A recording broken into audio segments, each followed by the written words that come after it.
passing through like 5 seconds or something. I don't remember.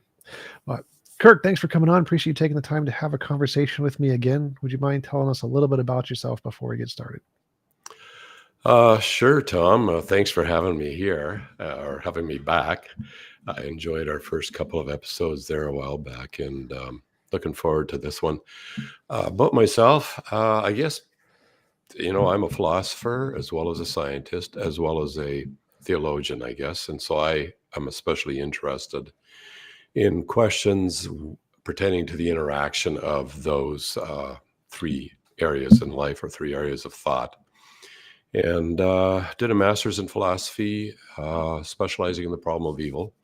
Published a few papers in philosophy journals on that one, and then did a PhD in biophysics, looking at the information encoded in genomes and what it does in terms of protein structure and so forth. But also, I mean, my main interest is just talking about these things and researching them and writing and discussing them.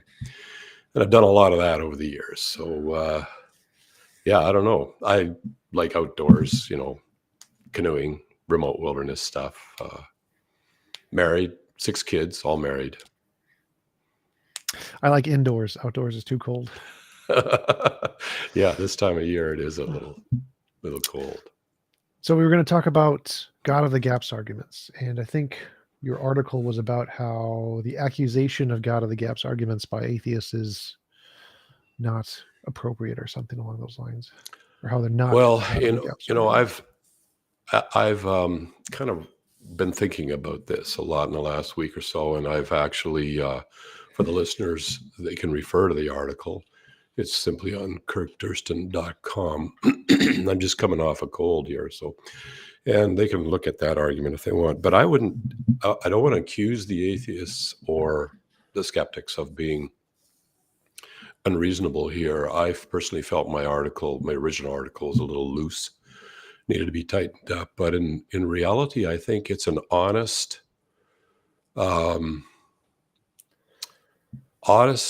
assessment that people make. They actually, and I think that shows that maybe we need to talk about what a God of the Gaps argument is, so that we can then look at arguments and figure out whether those arguments are in that category or not.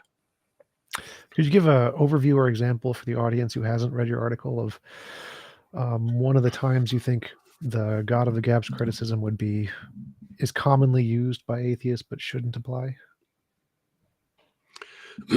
Well, I would say any argument. Well, first of all, I would say that the essential ingredient in a God of the Gaps argument would be something to the effect of, I don't know of a natural explanation for this particular phenomenon. Therefore, God did it. Or maybe they would be a little weaker and they would say, or make a weaker claim and say, therefore, God probably did it. Or if they really want to be cautious, they might say, maybe God did it. And that's the problem with that, is that it's an argument from ignorance or lack of knowledge. And the critics of the argument would come back and say, well, they make an assumption as well, or let's call it a premise. And the premise is that when we have a gap in knowledge to explain something, as we gain our knowledge in how nature works, that gap is usually filled in. And there's quite a bit of warrant for that premise. And so that's my summary of what a God of the Gaps argument is. But I would say when it's not a God of the Gaps argument, that occurs when it's not an argument from the absence of information or an argument from ignorance, but it's an argument from data or from information, from knowledge. That would be one case where it's not a God of the Gaps argument. The other one is, there's 2 key aspects of this whole approach. And one key aspect is that it's an argument from ignorance. That's the problem of the guy promoting that argument.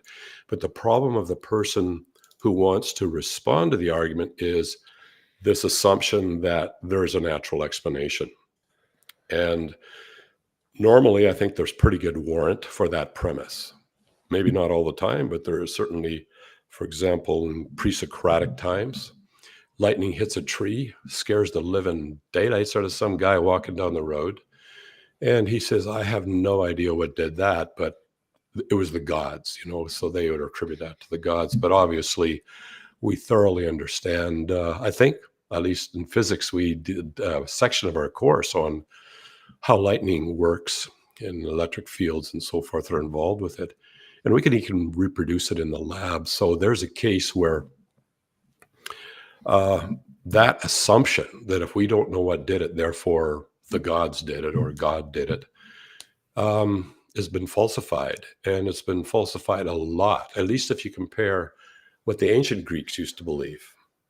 So the other time when it would not be a God of the gaps argument, or when we need to question, is if the premise itself of the critic starts looking a little sketchy. Let's say the more we learn, the bigger the gap gets, or the more we learn about nature, the smaller the probability gets that it could have caused that. That doesn't prove, therefore, God did it. But what it does do is say maybe we have a situation here where we can't really falsify the argument, the God of the gaps argument, but we can't really verify the premise that nature will fill that in. Excuse me.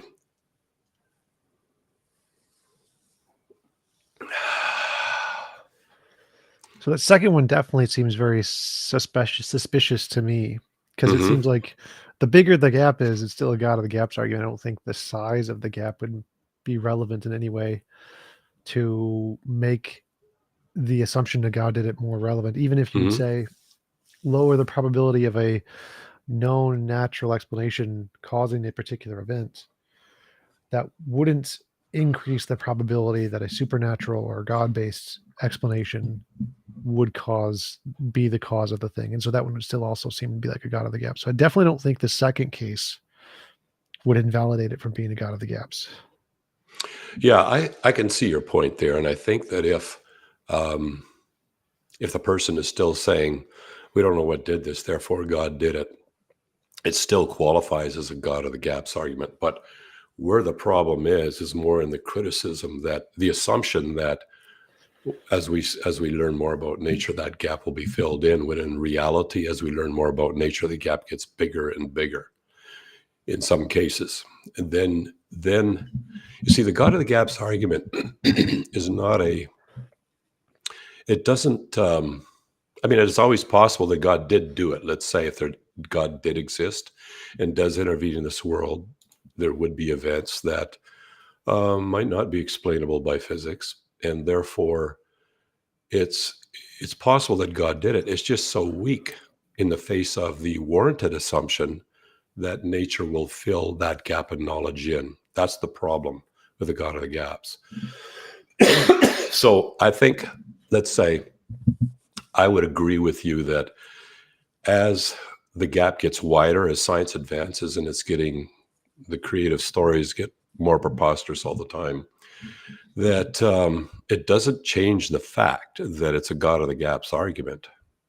But on the other hand, God of the gaps argument is not automatically false just because they conclude, unless they're making a strong claim that if we don't know what did it, then God did it, as a universal claim.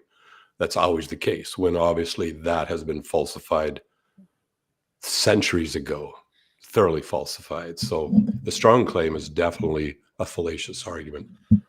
Right, but it doesn't really get you anywhere. The fallacy, where you say there's a fallacy in an argument, therefore the conclusion is false. Simply because an argument is fallacious doesn't prove the conclusion wrong. It just proves that the argument itself isn't a valid justification for the conclusion. Yeah. And so in that case, I think that I would agree with you that if someone said that because your argument is a God of gaps, therefore the conclusion must necessarily be wrong, that would be a fallacy and wouldn't be justified. The part where I would disagree is, I think, in the case of the widening of the gap. So like if we have a tool that has worked to some degree, and that tool is not successfully accomplishing some goal of solving some problem or whatever, and then it's getting harder and harder to solve the problem.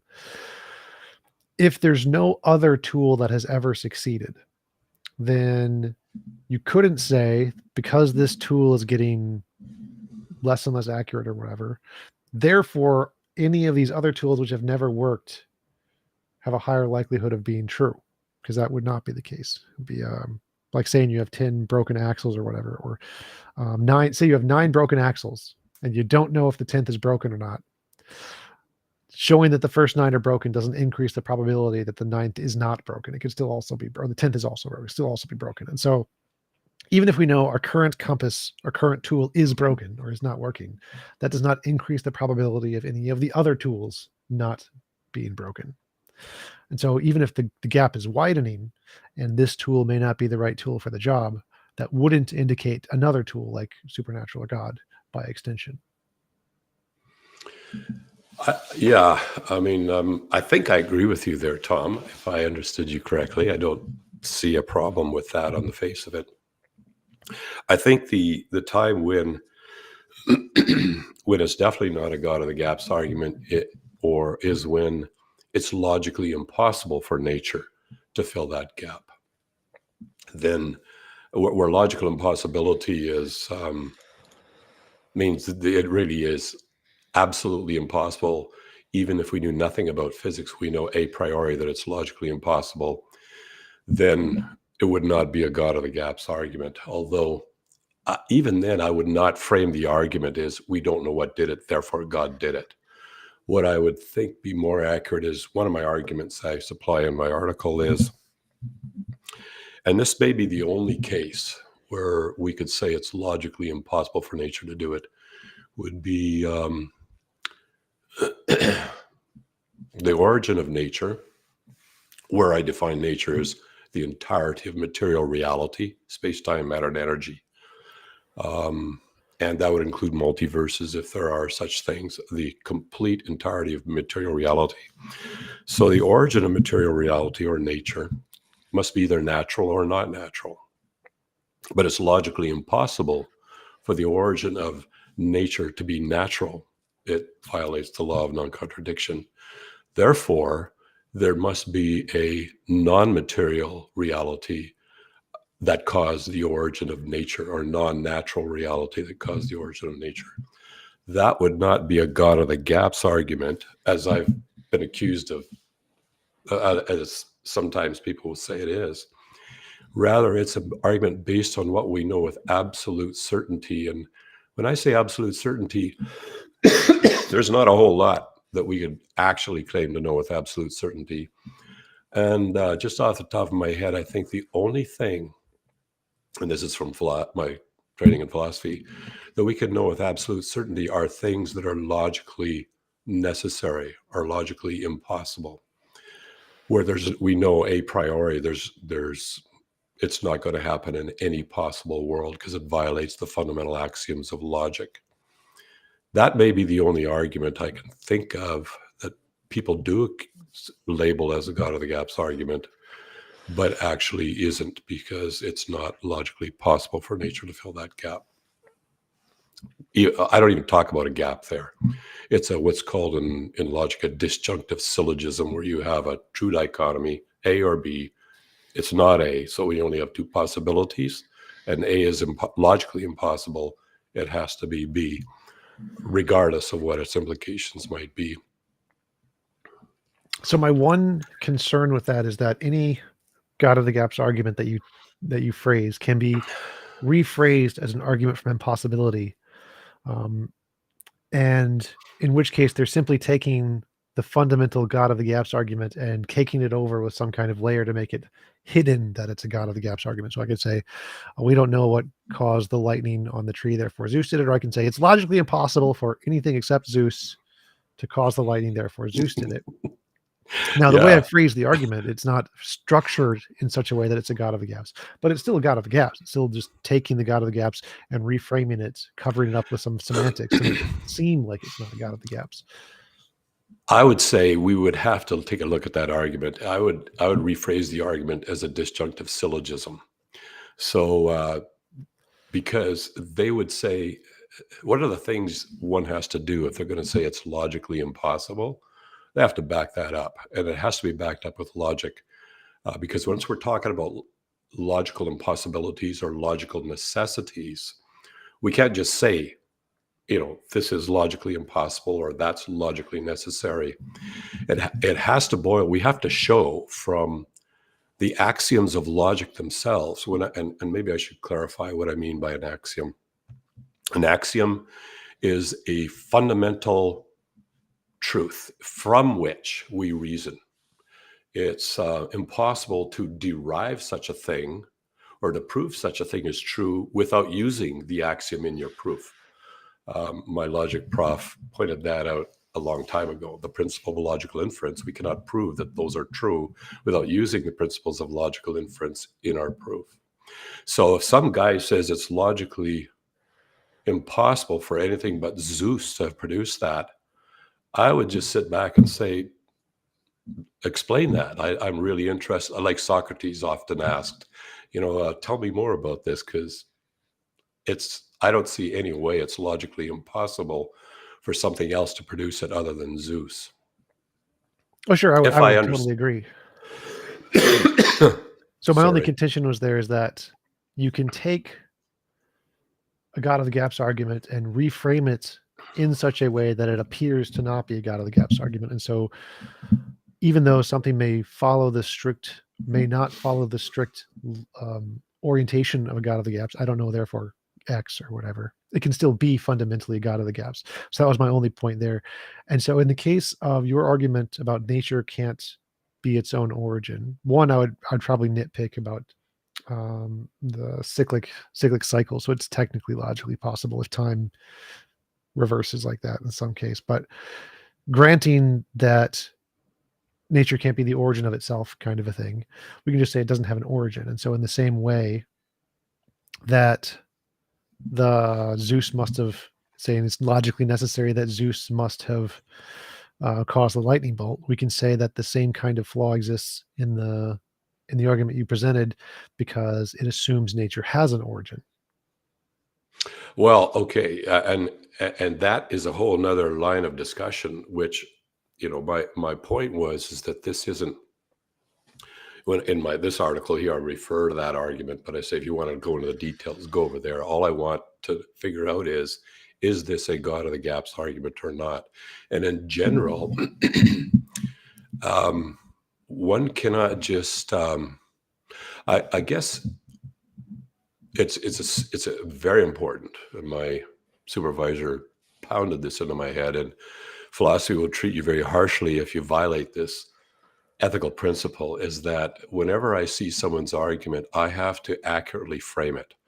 So, and we're not free to just frame it however we want. So if it is actually a God of the gaps argument in disguise, we should be able to logically show or produce a syllogism that shows that it is. Now, there is something you mentioned there that I think I need to address, and that is argument from impossibility.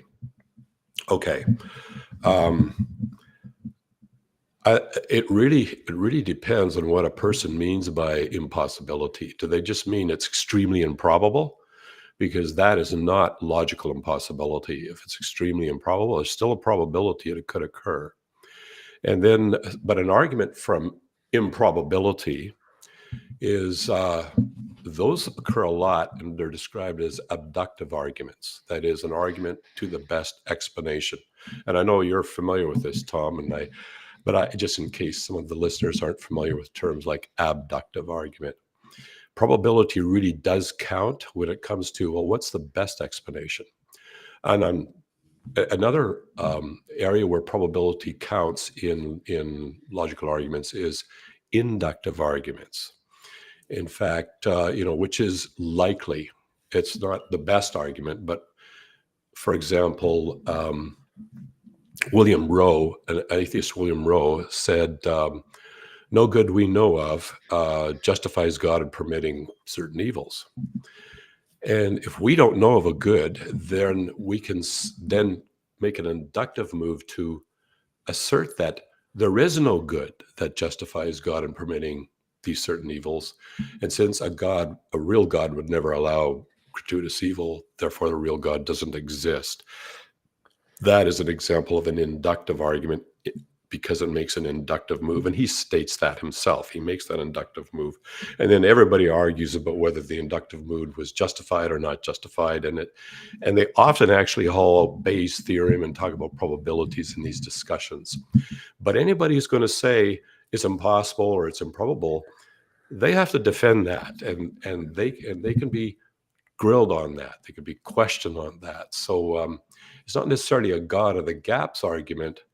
It then becomes an inductive argument that one is challenging one of the data or the premises, or it's an abductive argument, say, no, that's not the best explanation. And here are my reasons why this other thing might be the best explanation. So I don't want to be associated with those guys over there who make these arguments from improbability or impossibility and say, therefore, maybe God exists or something. Those have to be treated very carefully, and I'd be hesitant to throw my lot in with them. Oh yeah, I would agree. So I was going back to your objection to the "it's logically necessary that Zeus caused the lightning bolt" argument. You said, well, that doesn't make sense because you'd have to defend the claim that it was logically necessary that nothing else could have done it, and you can't justify that. It's clearly just a God of the gaps that's been caked over by this other argument.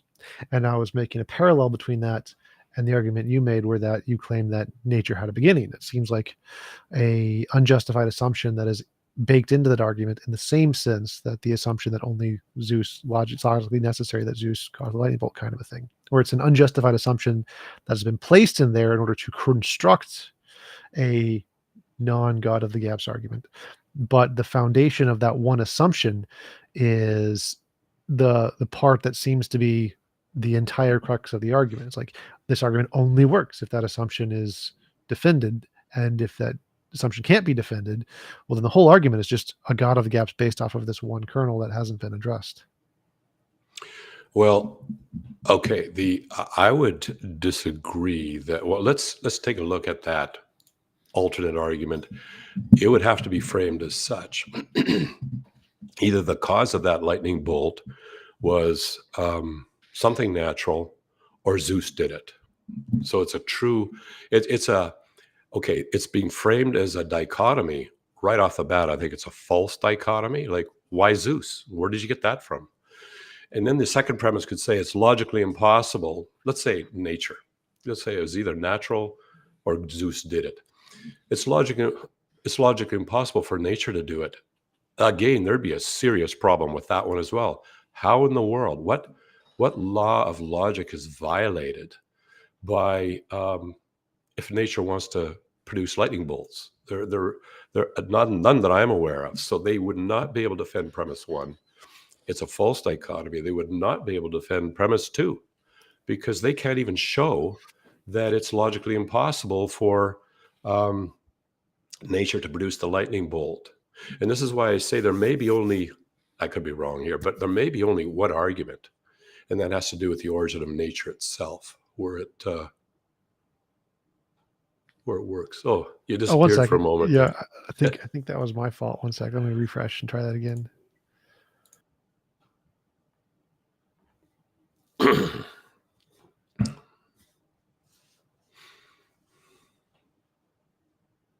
I'm back, and I think you're working. All right, we're good. All right, keep going. Good. Was I? Yeah. I should apologize for my voice. Like, don't worry. I know some of you said, I hope the guy survives or something. It was a 2-day cold last week, but after a 2-day cold, all that congestion and bad voice takes a while. So that's why I'm taking frequent swigs of coffee here. Yeah, I don't know. So now, if the argument fails, like that Greek guy, his argument would fail miserably on both premises.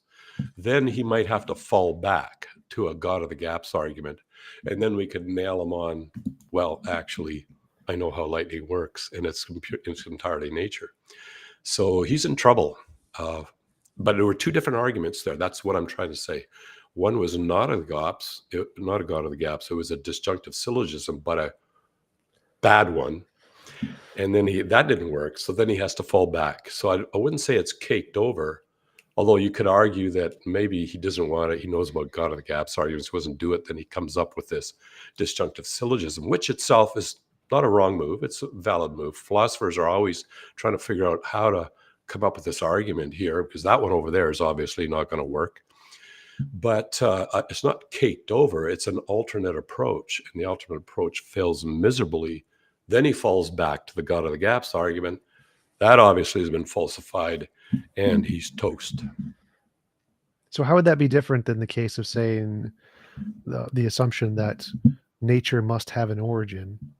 Then nature can't be the cause of its own origin, therefore something outside of nature must did it. Why would the assumption that nature must have an origin be any less dubious than the lightning bolt example? Yeah, well, actually, whether nature, see, one of the you've pinpointed a valid objection to that argument, but it's not because it's a God of the gaps argument. It's, well, what if nature didn't have a beginning? So then if it doesn't have a beginning, it doesn't have to have anything cause it to come into existence. It's always existed and so forth. Well, that's a different discussion, but I have an article that addresses that. And my very quick response is, first, to say that it doesn't show that the argument itself is a God of the gaps argument. All it shows is that there's a hidden premise, or it's based on the premise that nature did have a beginning. And my response to that is that when we look at the choices available to it, is nature has been around for an infinite amount of time, a countable infinite amount of time. Well, then we have to haul out the axioms of mathematics. And we know from mathematics and infinite set theory, specifically a property of a countable infinite set, that in reality, you can't work your way through an infinite past and get to our conversation tonight. And there's a property that we know about, or that's part of that infinite set theory. And that is, if you have a countable infinite set of, let's say, past years or past cycles, and you have to work your way through all of them before you get to this conversation tonight, well, if you remove, you can't, there's no starting point. That's a bit of a problem right there. So let's just start anywhere and not worry about what order we remove them from, as long as we get them all taken care of so that we can have this conversation tonight. Well, it turns out that if we remove any finite number from a countable infinite set, and the cardinality of a countable infinite set, there's a symbol, because every integer is finite. It's just called LF null. So LF null minus any finite number still equals LF null. So you never, ever get to this conversation tonight. The mere fact we're here means that the past number of cycles or multiverse sequences, or a number of years in the past, if this was a one-off deal, necessarily has to be finite. And we're not using data for that. It boils down to mathematics. And mathematics itself, we can question, did we make up these axioms or not? So you have to look at what are the fundamental axioms, the first principles of math. And if we can agree on those, and that's what our whole mathematical system is based on, then you do reach the point where, in reality, the past has to be finite no matter what scenario you put on it. Not in mathematical models, though. In mathematical models where you don't actually have to spend a certain amount of time going through a particular cycle to get to the next cycle, where you can treat the countable infinite as a object, a mathematical object. We do it all the time when we integrate from minus infinity to plus infinity. We treat infinity as an object. That's no problem. The problem is when you actually have to plod your way through an infinite number of past years or cycles before we can have our conversation tonight. That's when everything changes. So that's just a quick argument, in case I lost anybody, as to why we can't escape beginning for material reality if time is involved. Well, so I would reject that, because most physicists reject that. It only applies in a theory of time where the present moment is contingent on the past moment, or the past moment causes the present moment. That's essentially just not how time works, or not the consensus of how time works. So, for example, if we had a spectrum of moments, so say there's an infinite set of moments from t minus infinity to t plus infinity, but there's some mechanism to say we start at 47. Well, then there's no problem with starting at 47. It's just the problem just disappears. So there can be a present moment at any of the given instances, and there could be an infinite number of moments behind them, as long as there's just some mechanism to say, well, we just started at this one, this finite number, and there's a finite number to Well, then there's a couple of things to say about theoretical but physics. before you go to that, Yeah. the main point I was making was not about the time thing. It was about the fact that I can take any God of the gaps argument and add this assumption of a logical necessity. So I can say there is a magic potato, or maybe there is a magic potato that was created by Zeus. It is logically necessary that Zeus created this potato, because it's by definition a magic potato that's created by Zeus. Therefore, because this exists, Zeus must exist. Now, clearly, if there's no magic potato created by Zeus, I just added this in with no evidence. I could take my God of the gaps argument and of the tree, Zeus creating lightning to the tree, and say, well, actually, because there's this logical necessity that Zeus exists and it can't be the alternative because of the existence of the potato, therefore it's not a God of the gaps argument. And so we can take any God of the gaps arguments, inserts a logical necessity of some dubious claim like a magic potato or the beginning of nature or whatever, and cake it in such a way that all such God of the gaps arguments can be made into some logical necessity entailment.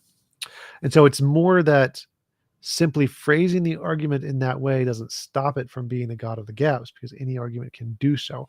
And then I would also agree that you'd have to justify the premise, and then your argument attempts to do that, but I would say that it isn't successful in doing that. So, like, if in the case of a God of the gaps, you take a dubious claim like there is a magic potato created by Zeus, and so necessarily Zeus must have created it or whatever, even if you believe there is some justification for that, if it doesn't ultimately work, then I think the argument would still necessarily be a God of the gaps that was just caked in this perceived better argument. Even if you believed that better argument, if it ultimately doesn't work, then I don't think it would technically qualify as a new kind of argument. I think it would just be some kind of thing caked onto the God of the gaps. And so it'd still be justified for the atheist to say, no, it's still just a God of the gaps.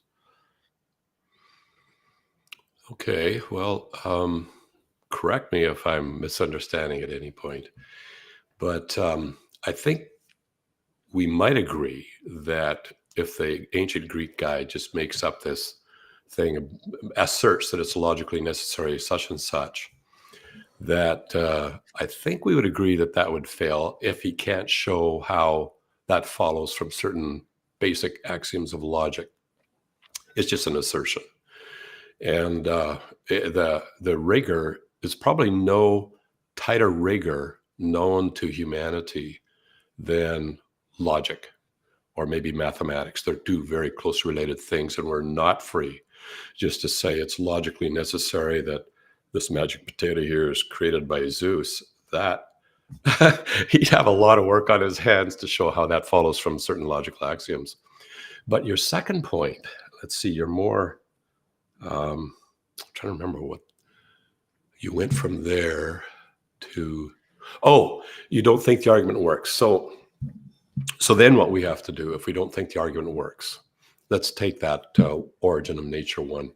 We're granting, or I'm granting, for the sake of the argument, that nature had a beginning, and we can set that aside whether it did or not. And I acknowledge that is a discussion. So let's just grant for the sake of the argument. The question is this argument a God of the gaps argument? And we look at premise one. If it's a true dichotomy, we have to grant that. Now, we could argue about whether it is a true dichotomy. Is there a third option? Because the moment you have a third option, then what's presented as a true dichotomy has been falsified. There's maybe a spectrum of options, but when you're talking about natural, not natural, it's very difficult to come up with a third option. So when we say I reject that argument or I don't accept it, we have to do that on some logical basis. We have to show that one of the premises is is false, or at least unacceptable. So premise one looks like a true dichotomy. Premise two, it's logically impossible for nature to bring itself into existence. That appears to be necessarily true or logically true. And if those two premises are true, then the conclusion logically follows, having set aside the question of whether there was a beginning to the universe. So it's not, in nowhere has there a premise been, we don't know what caused it. We still might not know what caused it on either case. The scientists might not know. There's a lot of stuff scientists don't know. And but it doesn't, let me see, let me try and make this succinct. Yeah, all the argument shows, it doesn't show that God did it or Zeus or anything else. All it shows is that the cause of nature must be not natural. And for other examples, I know people would say, well, what do you mean by not natural? I would say, well, the axioms of logic, for example, which I think a lot of us agree that they're fundamental reality. They are, without the axioms of logic and math, we'd be in deep trouble. So, but they're not material. They're not measurable in any sense of terms of space, time, matter, and energy. They operate independent of that, nor are they determined by the laws of physics. In fact, they seem to be more fundamental than the laws of physics. For example, laws of physics won't even work without the more fundamental causal principle, which applies both in logic and, we see by extension, into material reality. I think logic is an interesting discussion, but my point that I'm trying to get at, I think, is that in physics, the infinite regress argument from numbers is as rejected as the magic Zeus potato. Like physicists just like, that's not a thing. It's never been a thing. That's easily debunked by simply saying, nope, here's the alternative. You have some selecting mechanism. There can be an infinite past event and an infinite future. That's points in time that go completely infinitely, countably infinitely, uncountably infinitely, doesn't make a difference. And as long as you have some kind of a selector to pick a particular point in time to start the chain of present moments, then there's no problem with having a present moment at any of the given times in any of the spectrums, at which point the argument fails. So the argument is as logically demonstrably false as the magic potato kind of a thing, is the analogy I'm going for. In which case, because this argument is essentially wholesale rejected in physics, using it seems to be, from my perspective, as dubious as saying there's a magic potato created by Zeus. Logically, because it's by definition, Zeus created this magic potato, it's necessary that Zeus created the magic potato, kind of a thing. And so from my perspective, that argument seems equally as bad as the magic potato argument, because it's so wholesalely rejected in physics because of a very seemingly obvious alternative that shows it's not a logical necessity or even probable or likely that's the case, that you can't have an infinite amount of past events. Okay, well, my first degree was in physics before I did the other ones, and then I went into engineering and then philosophy. But I am very familiar with the mathematical models for the past in various ways, and I particularly enjoy Sean Carroll and his speculations about the past. But it's what'd you say? String theory. His string theory gobbledygook multiverse EP. No, yuck. Well. That's not the only thing. Like he talks about a lot. There's a lot of models where t goes from minus infinity to plus infinity, or minus infinity to this point here. But the question is not whether, let's say, we can place a point a finite time ago and just work from here. The question is whether or not, you see, I would say it's simply not, but I'll qualify my assertion here. It's not true that it's wholesale rejected by physicists. What is true is that the physicists who think only in terms of mathematical models don't even think about this problem of how in reality do we transverse this. Now, you could say, let's say it's minus 45. Let's pick a point and say we came from minus 45. But the real thing we're concerned about was, well, was there a beginning? Not what did we make one up, 45 years ago or 45 cycles ago. The real problem is it doesn't dispense with the problem of getting from minus infinity to whatever point we pick as a starting point, 45, or any other point on the thing. If you actually treat the past as real. Now, almost no physicists in any lecture I listen to or articles that I read treats the past as real. The moment they do, like some of them will say, okay, we do have to have a beginning in reality. But that's the moment they start thinking about, is the past real or not? But if you're willing to treat the past as a mathematical construct, then of course there's no problem at all. You can pick any number as any finite digit as the integer as a starting point and work your way to this point. But that does not solve the problem. And I've never met a physicist who would actually assert that it does. And I have read some that actually think about this and say it doesn't solve the problem. It does not solve the problem with, if we're to treat the past as real. That's what we're worried about here, not mathematical models. Did material reality have a beginning or not? If we treat the past as real, then those things come into play. Well, so my argument is, like, Skydive Phil did a great documentary on this. And he has interviews with several dozen of the top leading physicists who specifically address this argument and say, no, it's just nonsense. But their argument goes something like this. Say the past is real, 100% real. But there's another thing. Time, space and time is a field. And so time being a field doesn't exclude other fields existing. And so if there is another field that can determine the present moment, then even if there's a past infinite, like B theory of time, for example, where it's all just like a bread loaf, there is a real past infinite there. But if the current present moment can be selected for by some other field, then it doesn't matter if there's an infinite past set. There is no, how did we get from there to here? There's a selector for that. There's this other field literally just picks where the present moment is going to be. And it's not because of there being a past infinite. Those are just irrelevant. If the present moment is not contingent on going through the infinite set of past moments, and it's contingent on this other field that can literally just select the present moment, then even if the past is real, even if time is real, even if there's an infinite amount of past times, it doesn't matter, because this other thing literally just selects this is where we're starting. So like there are an infinite amount of numbers, negative infinity, positive infinity, but I can pick 47. And you don't bring up the same criticism. Well, how did you get from negative infinity to 47? I didn't. I just picked 47. I don't have to go from negative infinity to 47.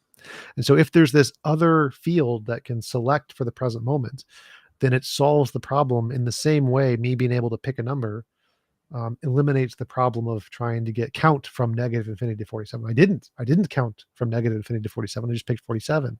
And so this other selector thingy does seem to completely solve the problem, to allow the logical possibility of a past infinite and a present moment. And there's no contradiction to getting to the present moment because you didn't start with the negative infinity.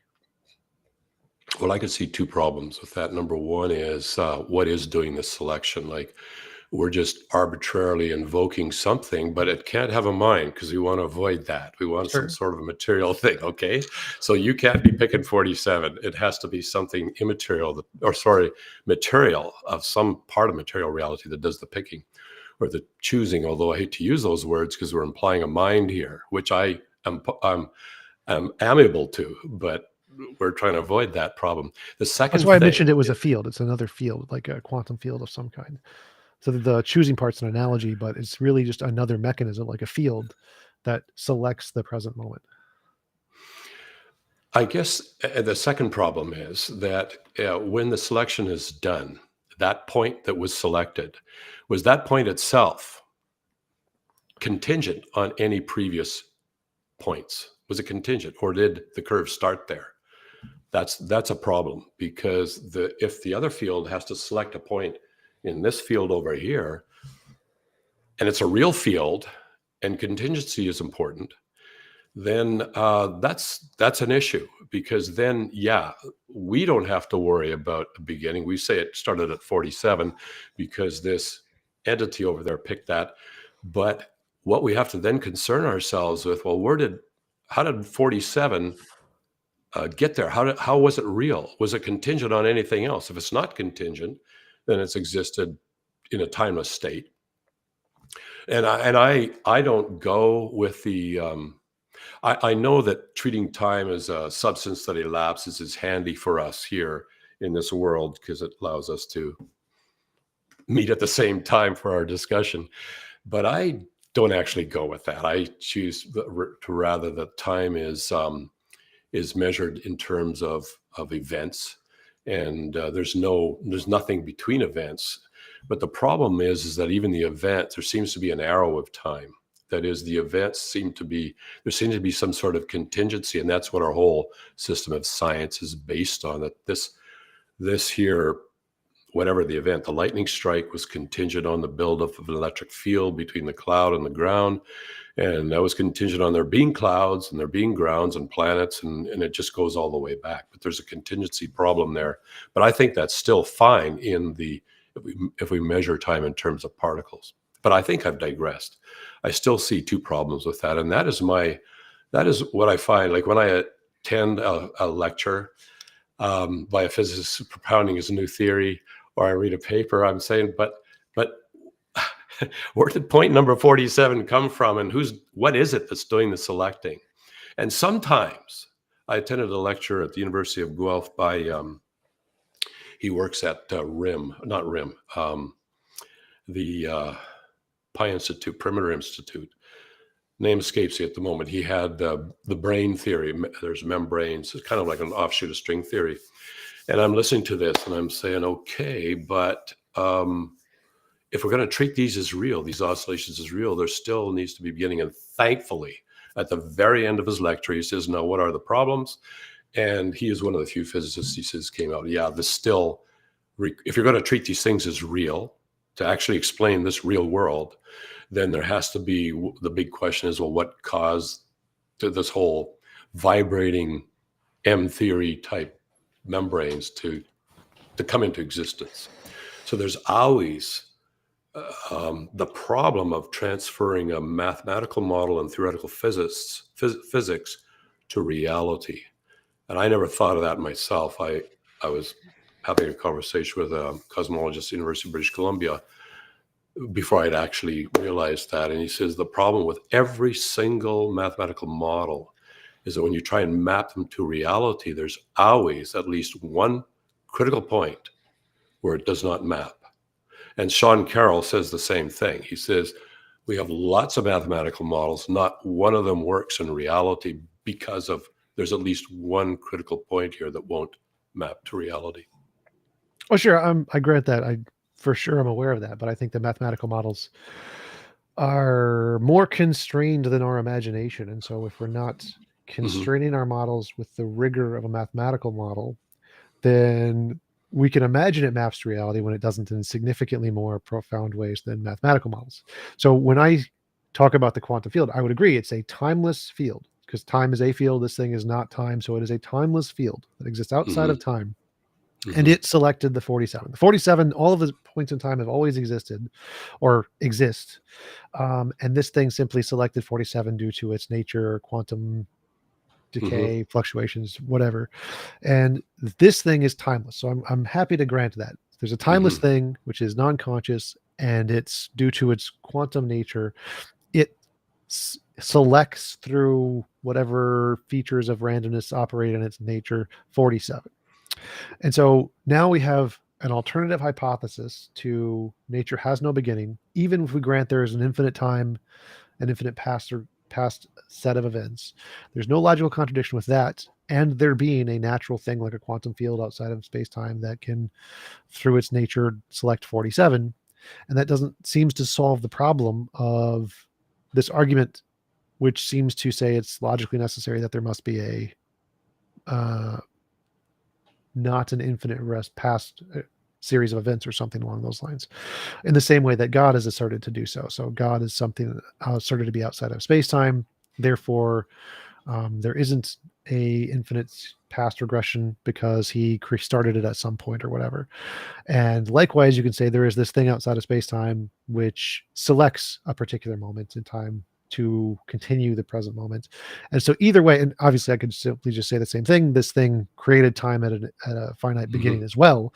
But the point is just to show that the necessity of absolute beginning isn't there, Because either way, if we start with something outside of space-time, we can have a past infinite regression that just selected the present moment from an infinite set, or it can create it from nothing. And so there isn't this entailment there of this first moment as a requirement if we're already jumping outside of space-time to do this spaceless, timeless thingy as a part of our hypothesis. Mhm. Yeah. Well, actually, I think we're not that far apart, Tom. Um, the difference is you're invoking some state of affairs in a time that exists in a timeless state, and it quote selects, let's say 47 as the beginning point of our material reality. I would say God. There is that's not that far away from the idea that there is a mind outside or independent of space time. But now, the moment I say mind, we now have a mechanism for selecting, whereas you must invoke something about a quantum fluctuation or something like that. But there's a problem with that quantum mechanics. Now, I know that there are models that don't use time, but whenever a model comes up in QM that doesn't use time, they always have to substitute some sort of other, what's theoretical physicist Don Page, or he's a cosmologist, refers to as a dynamic variable. It's time in disguise. We're just not calling it time. But what it does do is allow a change in states or allow instability so that it could go here or it could go there. But you cannot have any quantum events or a change in states or any instability without a quote a dynamic variable. And as soon as we start talking about that, we're talking about time dressed up in different words. And Don Page points that out. Well, I would reject that because I think that I agree there's a dynamic variable, but the dynamic variable doesn't need to be time. It just could be a different field. It could be a different field that can cause timeless causation. No problem. I don't see why it would be called time in just up in another word or whatever. That doesn't seem to follow. There's just another field. There could be other kinds of fields outside of time that do stuff, and that would be perfectly fine. But either way, that doesn't seem to address the core of the issue, which is that you positing that there is a God outside of space-time, I can posit there is a quantum field or quantum particle outside of space-time.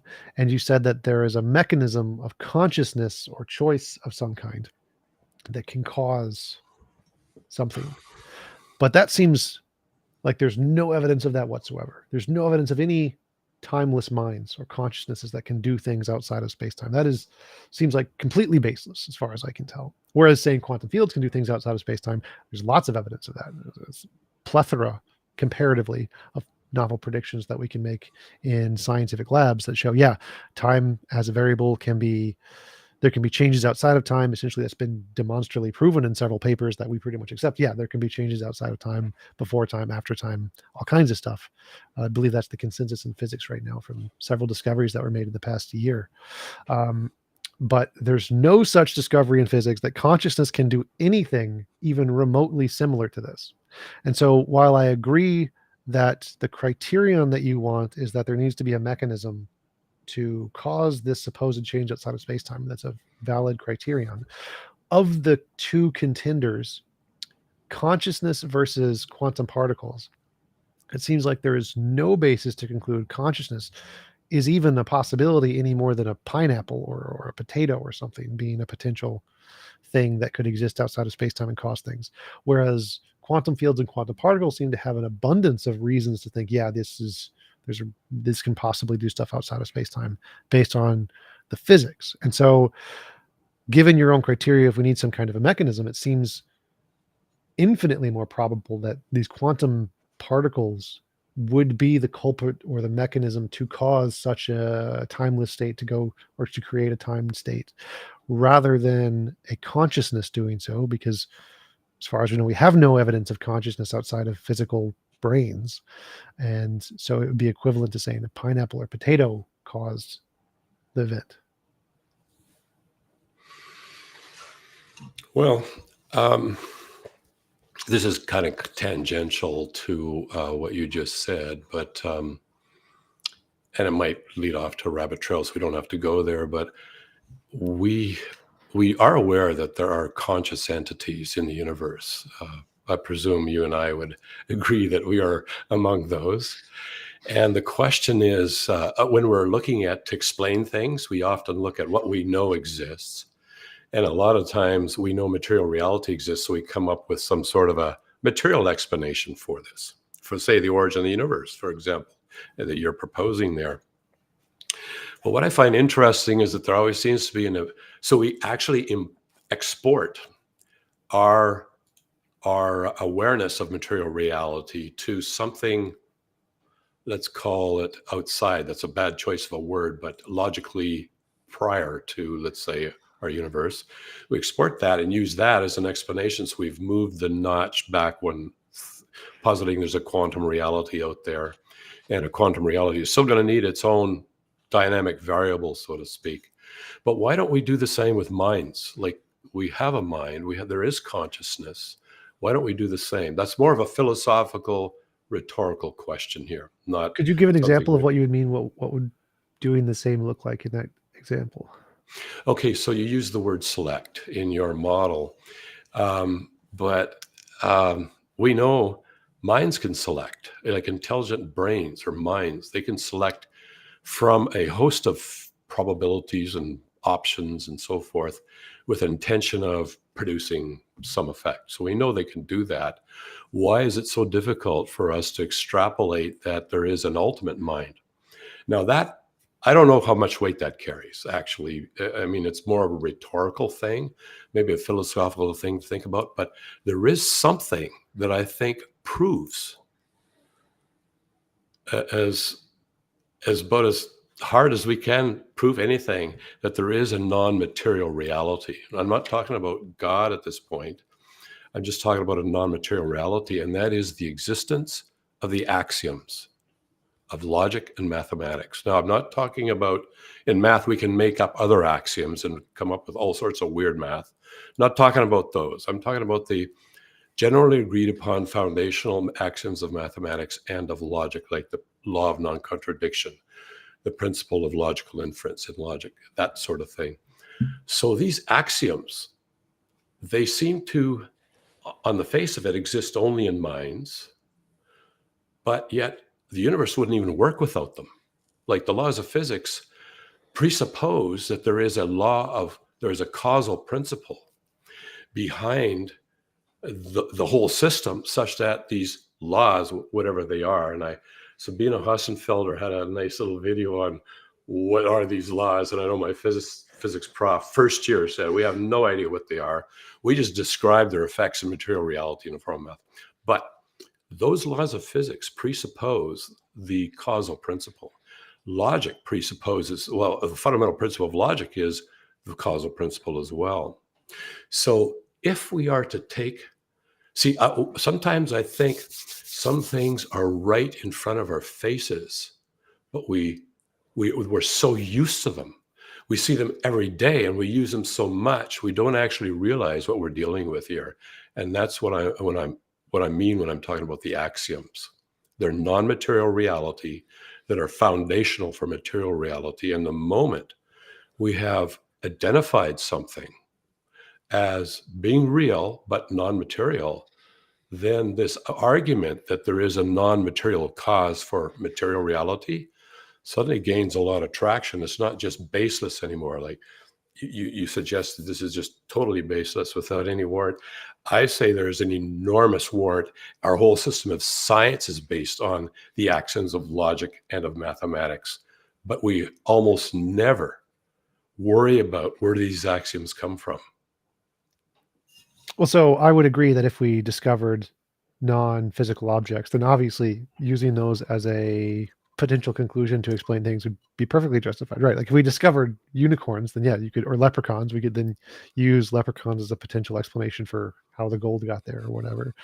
In the case of, unfortunately, and they're not immaterial either. They would be part of material reality. Well, that was just an example of a thing. If we discovered a new thing, or like fossils of a unicorn, we could then go back and say, oh, maybe King Arthur did actually see a unicorn because here's evidence of a unicorn.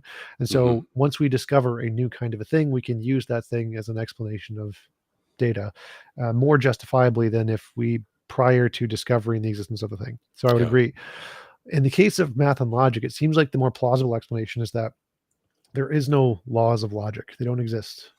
No laws of inference. Those are descriptions that we impose to describe the way reality operates. But what is governing the laws of reality is the nature of the objects themselves, the physical mass, spin, charm, etc., of the objects. And there is no governing laws of logic determining these things in the physical objects. The physical object's nature is the thing doing it on its own, and there's no need to invoke non-physical laws to govern these in any way. I don't see why that would be an entailment.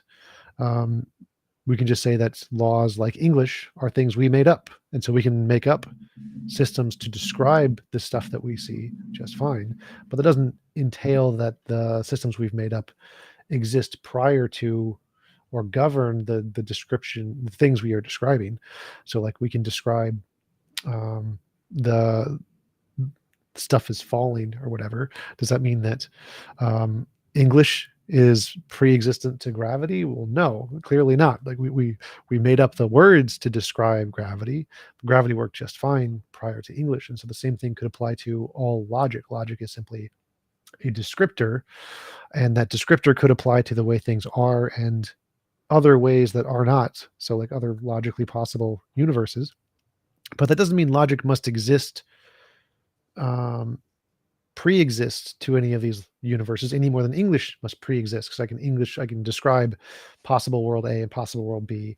And so the language itself transcends both universes because it can describe what's in A and what's in B, but that doesn't mean that English existed prior to or independent of both these universes. It can still just be a language I made up in my head, which happens to be able to describe these things. I'm familiar with one theory of the laws, or there's different theories of laws of physics, but you have articulated, I think, one possible option for laws of physics, and that is they are properties of the material reality itself. And when we do science, we're simply describing what happens as a result of these properties. But that's a possibility. It's a logical possibility. So we can say there is a possible world in which maybe that's true. I would have problems still, though, in physics as to why is the speed of light 3 times 10 to the 8th meters per second, though? Like, is there a property of light, or where did this property come from? And Sabine Hassenfelder says right out, and I agree with most of what she says, that these properties could change just right now. I mean, there's no reason why they couldn't change right now. I think there are probably philosophical reasons they don't change right now, but that's more in philosophy.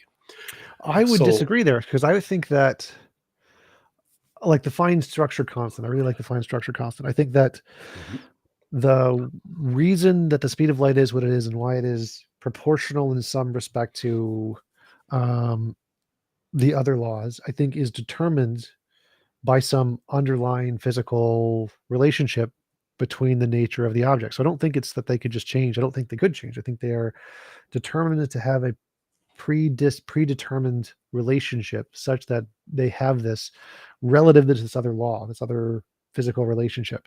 So I don't think they are just random, or that they're happened just by happenstance. I think there is a determining factor of why it's this way and not the other way, which is some supervening law. Yeah. And I would tend to sort of go along with what you say there, Tom, that they're not just random things. There's some predetermination going on here. We might disagree on what's doing the predetermination or the selection, but let's get back to the axioms of logic, because you mentioned the possibility that they're just descriptive. But I don't think we can defend that. By we, I think the humanity defend them, that they're descriptive. Rather, they appear to be prescriptive. That is, they're the starting points. We can't even make a description without assuming the axioms, the basic axioms of logic and logical induction. We can't even start science. Let's say the principle of falsification in science, for example, is based on an underlying principle of the law of non-contradiction. So we can't even begin to even make sense of what we see when something goes by my eyes when I'm a little kid, without these axioms. The axioms are a priori, they're prerequisites to even be able to make a description. Once we have the axioms in place, then we can start making mathematical descriptions of what we're seeing. And that's where all our equations of physics come from. The equations that actually describe material reality, not theoretical reality. So that's my objection, Tom, to the idea that we just made them up. I think they do seem to be prescriptive, and secondly, they don't just seem to be something we made up. They seem to be something that material reality won't even work without them. Now, are they properties of material reality?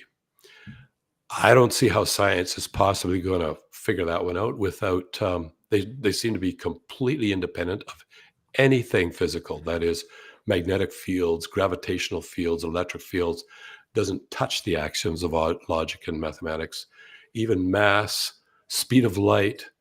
That's why we can actually do wonderful derivations, let's say in general relativity, because we can actually describe what happens at the speed of light because of these a priori axioms that allow us to describe what happens at the speed of light. And when we realize that, we see, oh, there's a problem of infinite mass and so forth. But that's, I think, something that has to be reckoned with. I think we take the axioms for granted, when in fact they may be the most important things for us to grapple with before we even begin to do science or begin to try and describe material reality. The other reason that I think they're broader than material reality is that we can use them for immaterial discussions, immaterial thought experiments, mathematical models of theoretical universes, or logical arguments that in reality the premises don't exist. And because we can use them, minds can use those things, not just material reality. It seems that they prescribe even how we think. They prescribe how we reason, assuming we're reasoning validly. Well, I definitely agree with that part. I think that logic and the rules of inference do describe how we reason for sure, but I don't see the connection to that, the connection with that to what you said earlier, that this is indicative that they must exist outside or pre-exist or govern or prescribe the way things should work in the universe. That part I didn't quite follow. For one example, like there are many non-standard logics: fuzzy logic, many-valued logic, intuitionistic logic, quantum logic, things that reject the first three laws: the law of non-contradiction, excluded middle, law of identity. They reject those, yet they work to describe reality just fine. And so there's actually a section on the Stanford Encyclopedia of Philosophy called "The Right Logic?" Is there a right logic? Is there one of the logics that accurately corresponds to reality more than the others? And it's possible that there is one, sure. Obviously, you would think that was, like when you mentioned, are these a property of reality? I would say, yeah, if one of the laws of logic is the right logic, I'd say it's a property of some physical field of some kind. But I don't see any reason to infer that the laws of logic are like that, because there are many different there are many different logics, just like there are many different languages. And so to infer that logic is somehow fundamental to reality, or reality can't work without logic, I think would be wrong, because it would be like saying reality can't work without English. Like, we can work without English just fine. Use a different language, use Japanese. And so you can describe everything that operates in our universe from a standard logic perspective, but you can also describe it from a many-valued logic perspective or a quantum logic perspective that rejects one of the standard rules of inference, and they could also functionally describe everything we see around us. And so I don't see this necessity that you're implying that that these laws must exist. And even if, say, there was only one system of logics, even if that was the case, I still don't see why that wouldn't just be kind of like a product of human minds, and why we wouldn't just stop there, and instead of inferring that it's fundamental to reality. Kind of like, obviously I need conscious experience to experience the world, but does that mean the world must be fundamentally made of consciousness, like idealism or panpsychism? Consciousness is the most fundamental thing. You need consciousness to see the world, therefore consciousness is fundamental.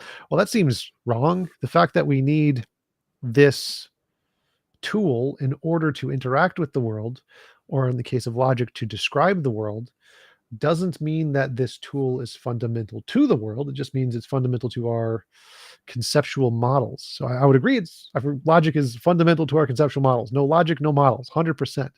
But why are we going that extra step to say that if it's necessary to our models, it therefore must be necessary to reality itself? That part I didn't understand in your argument.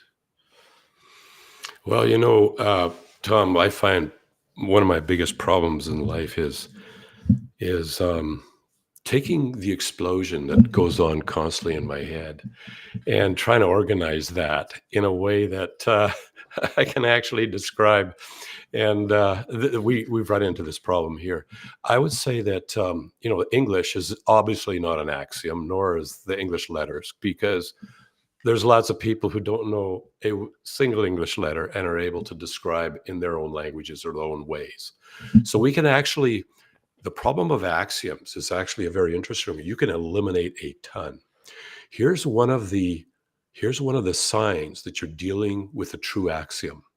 And C.S. Lewis ran into this when he was challenged by a brilliant woman, the name Lady somebody or the other escapes me at the moment, to prove the principle of the causal principle. And he admitted, after wrestling with this, that he couldn't do it without using the principle, the causal principle, in his proof. And he gave up, or at least conceded that she had a very good point there. But I'm reading this from the future, and I say, but man, don't you realize that whenever you run into a principle or a premise you're trying to prove, and you can't do it without using it in your proof, it's impossible to do it without assuming it's true in your proof. That's a symptom of an axiom.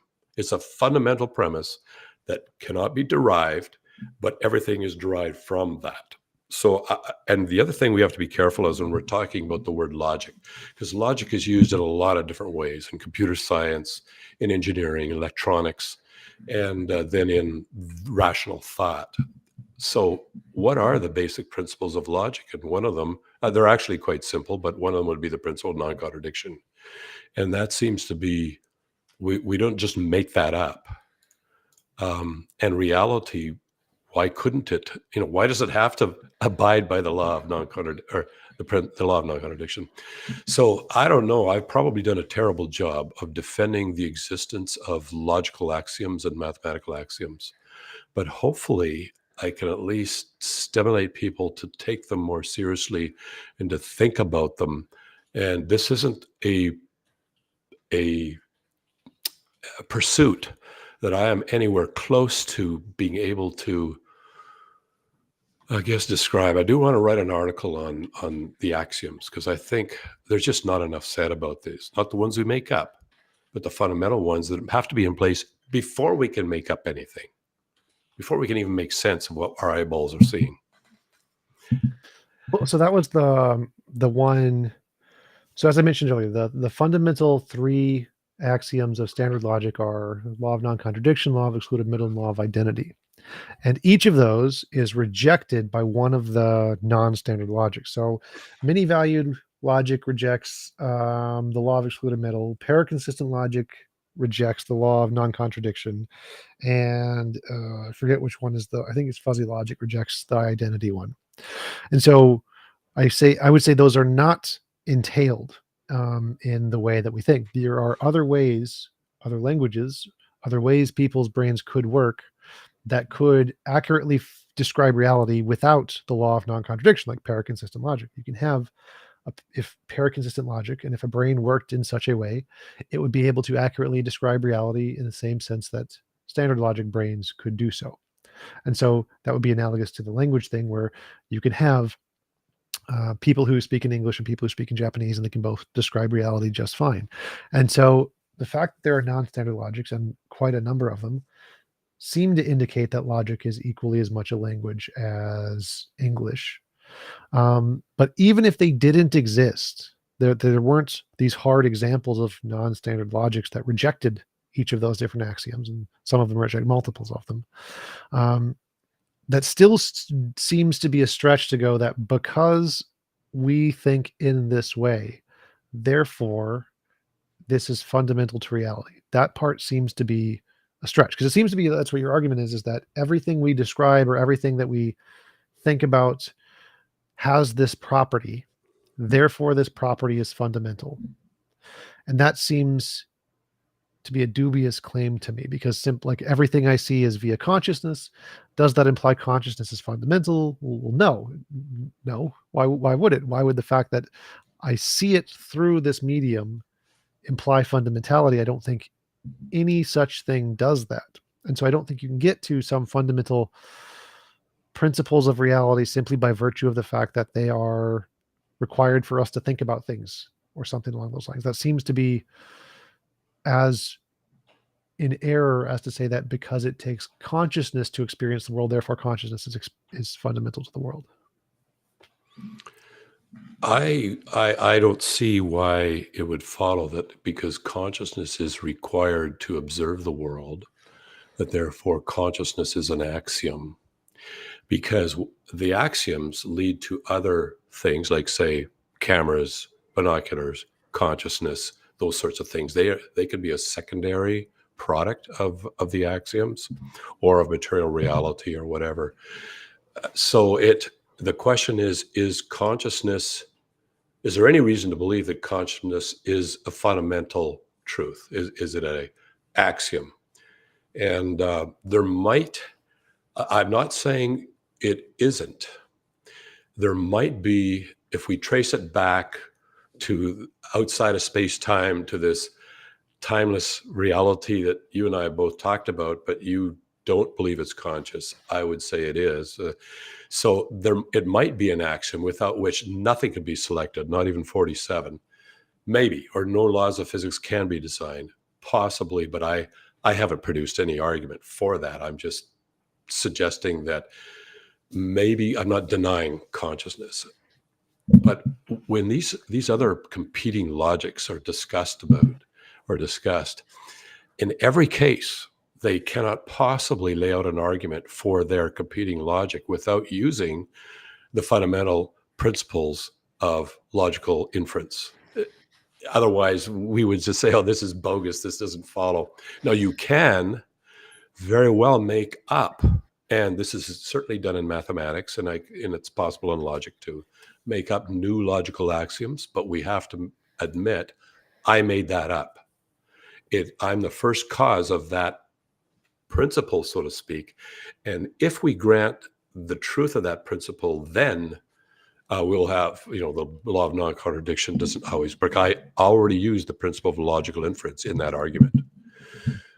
So I think we have to distinguish between made up logic or made up science fiction or made up mathematical models and the ones that we use to describe when we make stuff up, when we make up an argument. Doesn't mean it's false or true. But if we're going to talk about these things, now I should concede one thing here, is that we can use tools. For example, we can use the square root of -1 in electric circuits, three-phase circuits, for example. So they have a utility. Doesn't mean the square root of -1 is true or actually exists. It is a mathematical tool. And we have made up that tool, and it has a utility to describe reality. But I have my prof was teaching electric circuits in engineering would never assert that the square root of -1 is actually true or real. It would always be a mathematical tool we use. So I'm willing to say there are things that, and it's a violate. The reason it's not real, it violates the law of non-contradiction. That's the reason it's not real. Here's something else. Whenever you see a scientific theory that violates the law of non-contradiction, you know that theory needs work. There has to be a better theory that is consistent with the law of non-contradiction. And that's certainly the case in quantum mechanics. There are a lot of different theories. Or it tells us that there's a part of that theory that is not accurate and does not accurately reflect reality. If it's actually describing reality, if it's a mathematical model, you can do whatever you want. So I would disagree there. I think that having spoken to some of the authors of these non-standard logics, I think they would fundamentally disagree. Like, they do not need to posit the other laws of inference. That's literally the point, is that paraconsistent logic rejects the law of non-contradiction. It's not mentioned. Well, how did they not speak? used. How did they even persuade you? Well, so it's like, Without assuming. you can build a chair out of wood, you can build a chair out of glass, you can build a chair out of metal.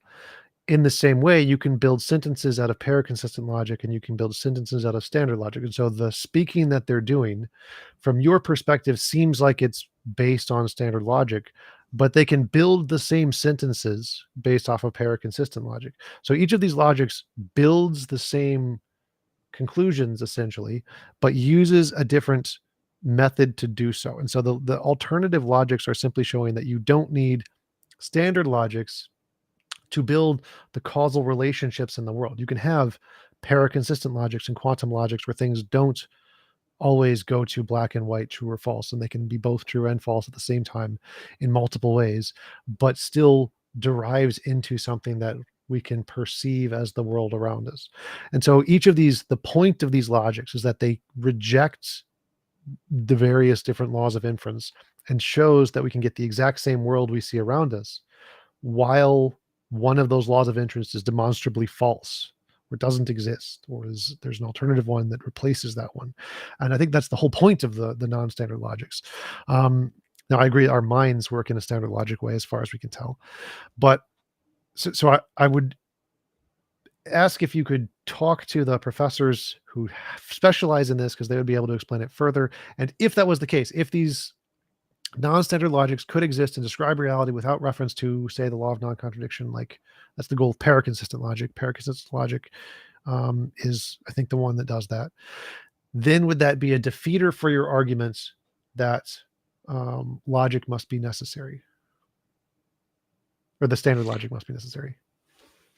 Well, I have sat in lectures by philosophers do this a lot, is come up with premises that we know are vary from reality, and then construct excellent arguments from that. But there's two things, is that in every case, they will point out what we are simply going to grant. Okay, we're going to grant that this is true. And once we grant that, then we can create these conclusions over here.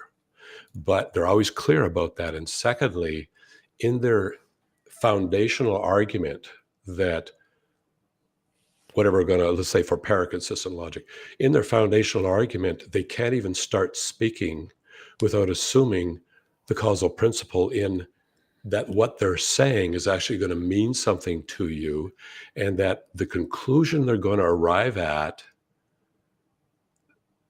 that they want you to arrive at, has to be arrived at through logical inference, even if it is a conclusion that certain axioms of logic are false.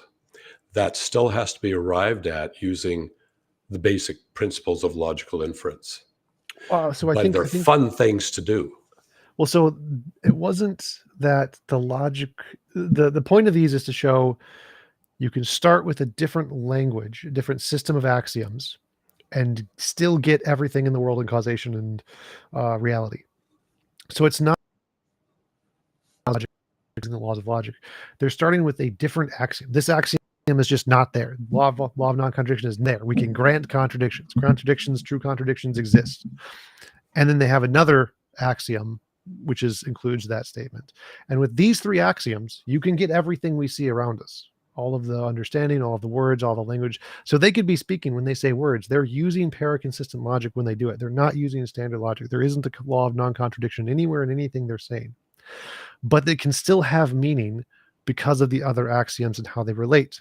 And so the point of these non-standard logics is that you can build a system of axioms that does not include non-contradiction or rejects non-contradiction, and still have sentences and still have conclusions and still have causality. And that's so your argument that in order for them to start speaking, they still need to include standard logic, that is false. That is fundamentally the opposite of what they're doing. Because when they use logics, they are specifically rejecting that and showing that you can do everything without this axiom and using a different one, such as paraconsistent logic. So that would be a main objection I'd have to what you said. Yeah, I wouldn't say before they need logic to speak.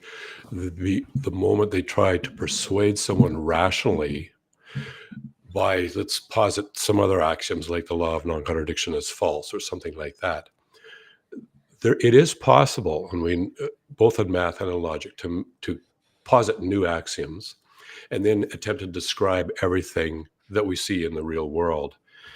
I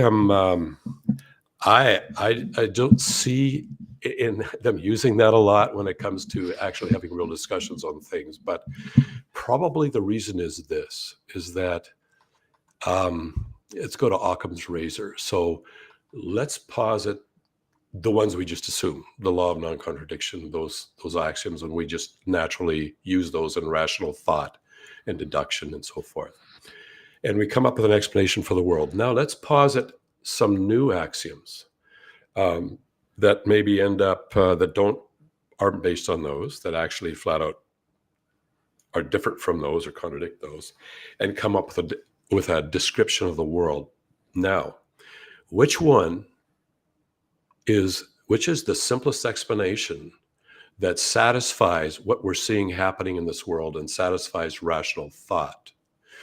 And in that case, we go with maybe the simpler explanation, the one that the way things work, that what all of science is normally based on, rational discussion is based on, mathematics are based on, rather than this more complicated one with epicycles and so forth, like, the Ptolemaic view of the solar system, which it worked for predictive utility, but it wasn't as simple and elegant as the Copernican system. And when we look at these new axioms of math or logic to come up with totally different ways to describe things, that's where I think we could actually test. That's my proposal, to test to see. In reality, I don't see them using these arguments for anything important when it comes to reading papers in philosophy journals where they're cold hard logic. They always revert to, or the papers, at least I haven't read all of them, so there may be papers out there where they're not arguing for a different logic, but they're arguing about ethics or morality or whatever, the full range of things philosophers argue about in peer-reviewed philosophy journals. They always revert to the fundamental axioms that we just naturally think are necessary to persuade people. Now, they could maybe go that other route, but in reality, they just don't. That doesn't falsify that, by the way. Occam's razor never falsifies the more complicated explanation. But I think we need more than, you see, science fiction is beautiful in that you can produce science fiction through literature, you can produce it through mathematics, and you can produce it through novel logical axioms. But the question is, are we looking at science, at fiction or reality? And I don't know. That's a big question. Oh, I would agree. So I don't subscribe to any of the non-standard logics, but if your argument is that standard logic is fundamental and necessary to reality, a defeater for that would be is it logically possible to have a different set of axioms and still get all of reality? If the answer is yes, then that would seem to defeat the argument that standard logic is required or governs or is prescriptive of all reality. Because all you need is there another alternative that can do the same thing If yes, well, then it's not necessary anymore. And so while I don't like any of the standard logics, I think they're silly. I like standard logic. I think it is the one that is correctly descriptive of reality. The only thing I need to do to invalidate the argument that standard logic is somehow fundamental or governs all of reality is show there is an alternative that can logically possibly do all of the things that we see. And that's what I think the paraconsistent logics and the fuzzy logics, many value logics, quantum logics, they do that. Here's an alternative that if these axioms are the ones that govern reality, you can still produce everything we see just fine. Does that mean that there's evidence for this? No. Are they simpler? I don't think so. No. But that doesn't matter, because the point here is simply to say the argument you presented for the fundamentality of logic is that we can't do things otherwise. But we can do things otherwise. There are other ways to do things. And so that would be my first objection. My second objection is how does the fact that we couldn't do things otherwise imply anything about the fundamental nature of reality? That part I still haven't found an answer to that question of why, simply because we can only imagine things in this system of logic, why that would have anything to do with logic being a non-physical object.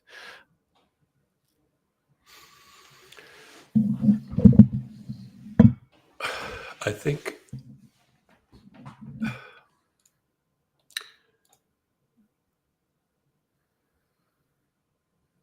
the principles of the basic axioms of logic are such that, there was two things. One thing I wanted to say first before this.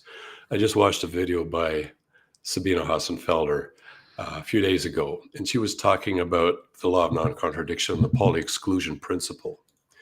Now, let's postulate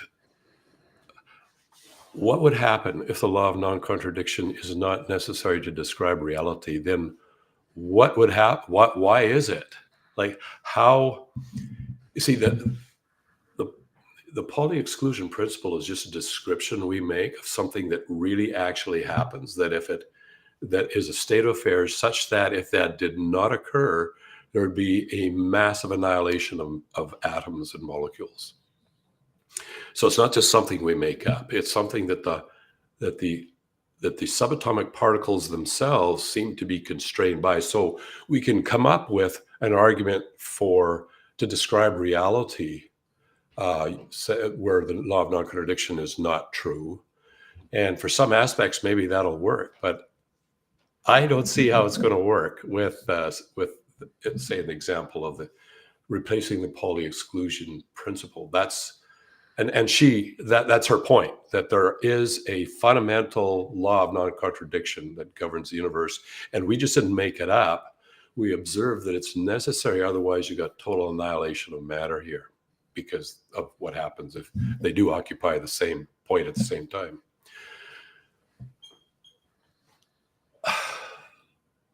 And the other thing is that and I think this is an important point, and I think it stands, is that if we do want to present an argument for non-standard logical axioms, that the moment we start presenting that argument, we at least have to start the argument with the agreed upon principles of rational thought. Otherwise, the listeners will think this guy's totally irrational. There's no argument here. He has to start with that and then reason from those to wherever he's going to go. Otherwise, those arguments don't even get off the ground. They may end off the ground and they may end at some conclusion, non-standard logic. But to get off the ground, to even start, this is my point about logical axioms, the primary fundamental ones. To start, they must start there and then reason from those to something different, and then import maybe an assumed new axiom. And once you start importing assumed axioms, then you are definitely freed up. You can start taking wing to all sorts of weird and wonderful things. Well, again, I think I would fundamentally disagree with that. I'd say that literally what the people are doing are saying we are starting with these axioms, not the standard laws of inference, which are the three that we normally think of. And then from that, can they use these set of 3 axioms to build a comprehensive worldview or comprehensive sentence? Answer is yes. That is the fundamental point that they are making. So they don't start with the standard laws of inference or laws of thought. They reject a couple of those, sometimes one, sometimes two, sometimes add in different ones. And starting with their own particular set of axioms, they can build sentences and rationality and reason and logic and etc. Their logic, whatever they're calling it. And so that part I fundamentally disagree with. I think that I would claim that you got that one wrong. I think that fundamentally what they're saying is that nope, we don't start with the standard laws of inference for this model. We start with a different set of laws of inference and can still do everything. And that's the point that they're trying to make. The second thing I wanted to comment on was I'm still wanting an answer to the most important question, which I've asked several times, which is how does our requirement to start with the laws of thought imply anything about their fundamentality? That part I'm still missing. I don't understand why we jump from the conclusion to describe stuff we need X. Therefore, X is fundamental. That part I don't follow at all. Or I think the way you phrased it earlier was, in order for the laws of physics to function, they need the laws of inference or something along those lines. That part doesn't make any sense to me at all. No, the causal principle. The causal principle needs to be real, so to speak, if they're going to govern how space, time, matter, and energy interact. So what do you mean by that exactly? Because I know causation is also theorized to be emergent, just like space-time is in many models. So I don't understand what that is or how that would relate to the non-physical argument. Well, let's say an infant sees a butterfly go by. In fact, years ago, this is back in the 80s, experiments were done with toddlers to see if there was a basic operating system that they begin with so they can even make sense of the world.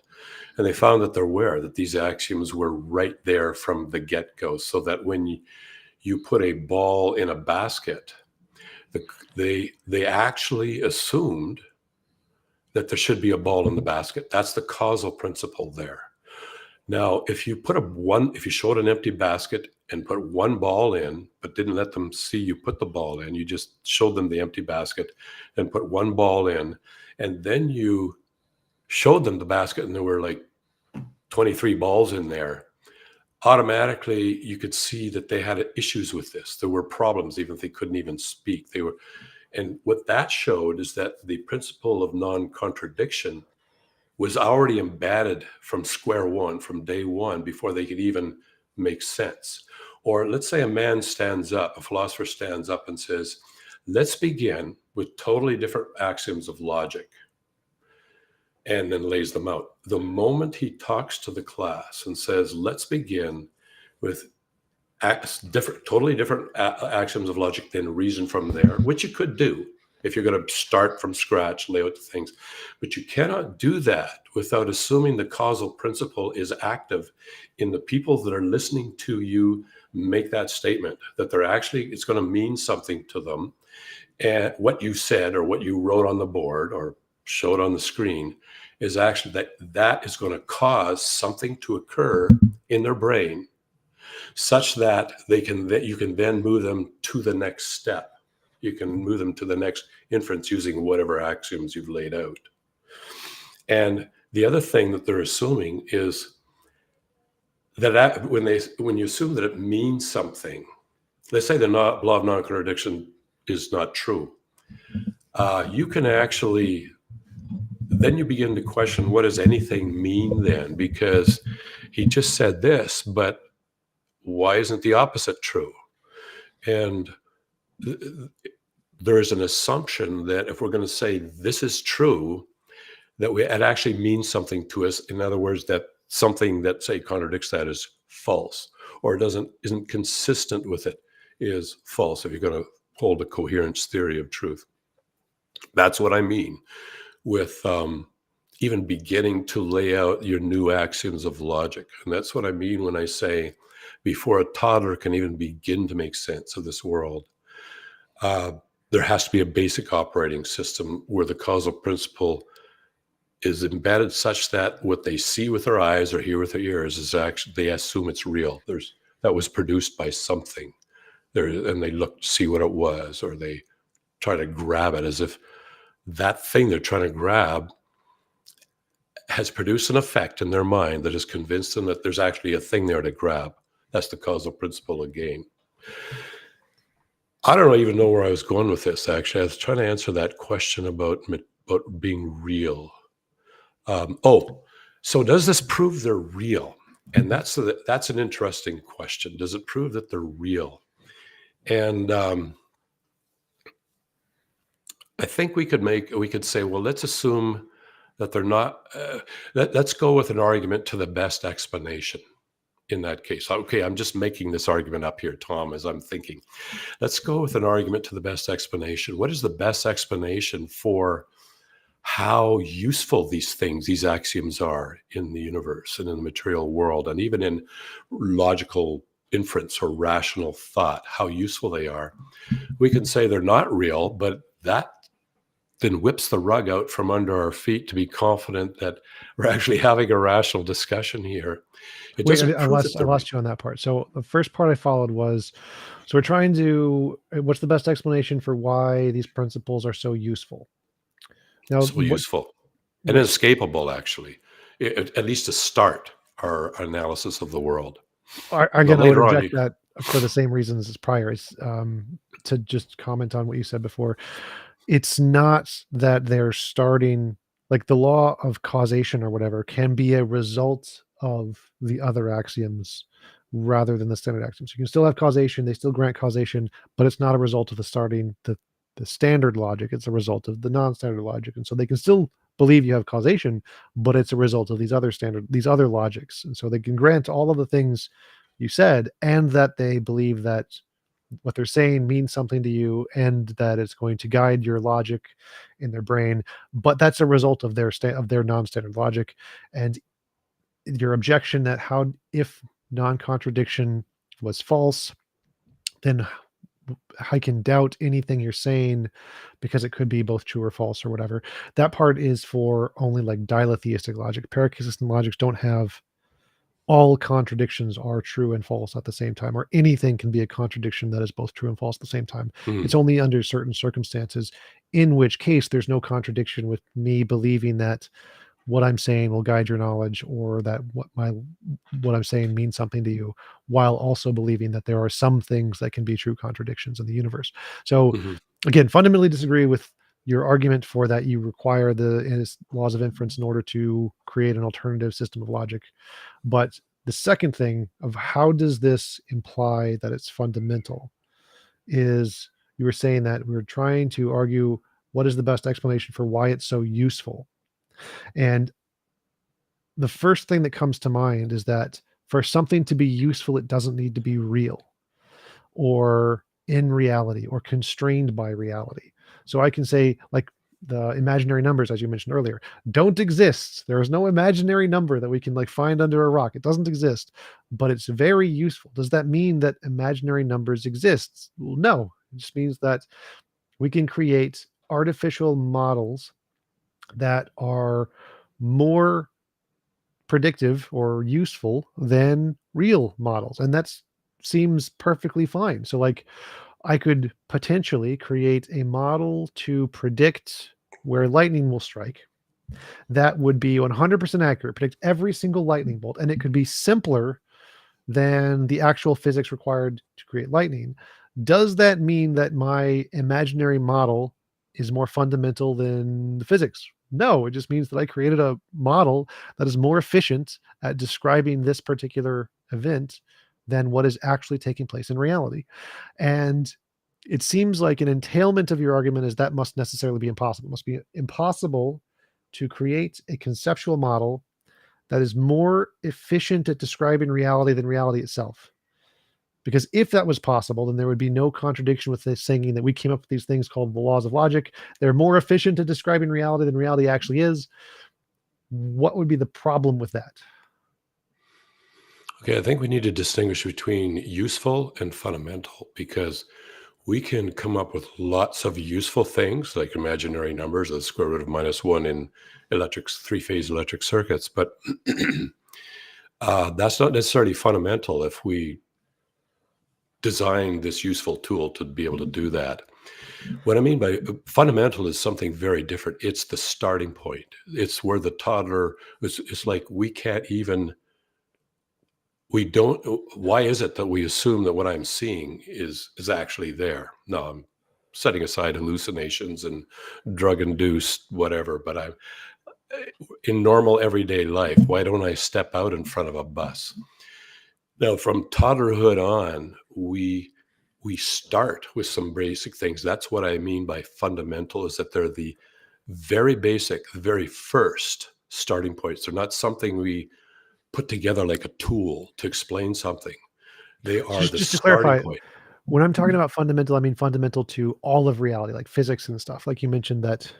So when I'm Mhm, talking about fundamental, I'm saying that these laws of logic must exist prior to humans, prior to our cognition, to our thoughts. mhm. And so while I would agree that it's fundamental to our subjective narrative of the world, that part doesn't seem important to me. What matters is why does taking the starting point of our perceptions and then implying this other fundamental to all of reality thing, that seems to be the stretch I'm not understanding. How do you go from it's fundamental to us to then go to it's fundamental to all of reality? That part I'm missing. Yeah, well, we don't know if it's fundamental to all reality, and still until we start the discipline of science, where we begin to study reality and we observe that there's repeatability out there. We can actually describe what's going on in mathematical equations that actually depend upon these axioms. Not that we made these up, but what we're seeing or what we're observing in reality, in material reality, also what we're observing is that those natural processes also seem to abide by the law of non-contradiction and the law of and the principle of causation and so forth. Not logical inference. Logical inference is a little more complicated. I think that's important for rational thought and even mathematics. Those what we're observing. So I guess it depends on what you think is going on in science. Are we actually observing stuff out there and observing patterns and describing these patterns using mathematics and axioms of logic? Or are these axioms something that we invent in some way and impose on reality? And I think everything that we do in normal everyday science is no, we're trying not to impose our presuppositions on reality. What we want to do is observe reality. And when we do that, we begin to see these patterns emerge that are all beautifully consistent with the axioms of mathematics and logic, at least the standard ones, all beautifully consistent with that.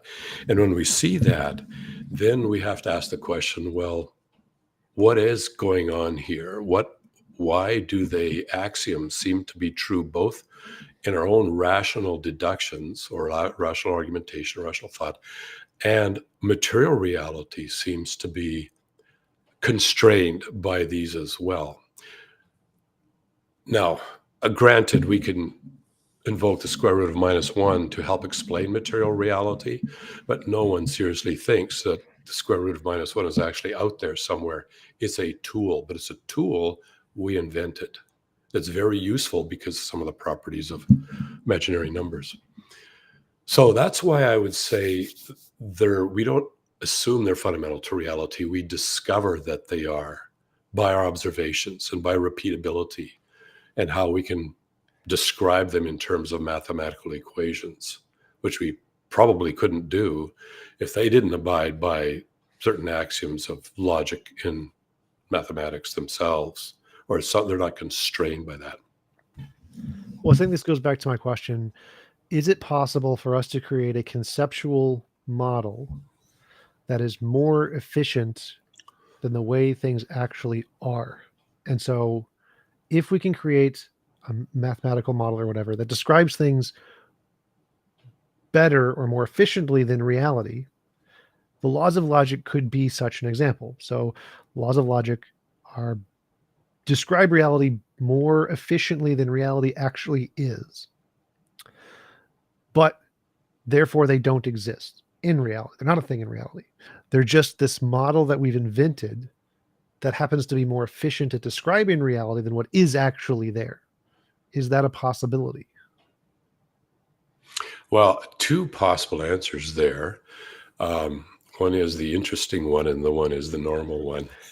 The normal one is, well, if they happen to describe reality, then maybe we're not inventing them. Maybe they are actually components of reality that constrain how material objects interact and so forth. That's answer number one, and I think it's a good one. I think it's a good one to do science with. Is that we're not just, if anything, if we're making up anything, we want to slowly weed that out of science and just see what is actually going on here, and let's try to describe it.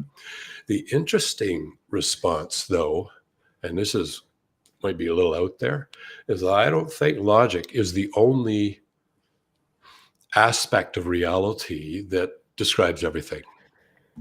What would be an example? Like, I think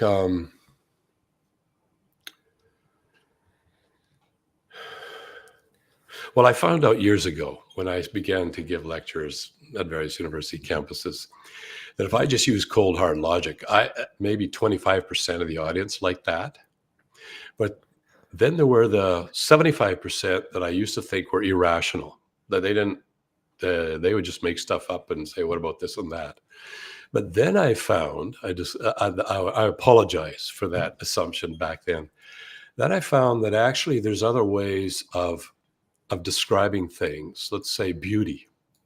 So I found that sometimes playing a song that was remarkably and outstandingly done would have a more persuasive effect in changing a person's attitude than any logical argument I could possibly come up with. Now, how did that happen? Just play a song?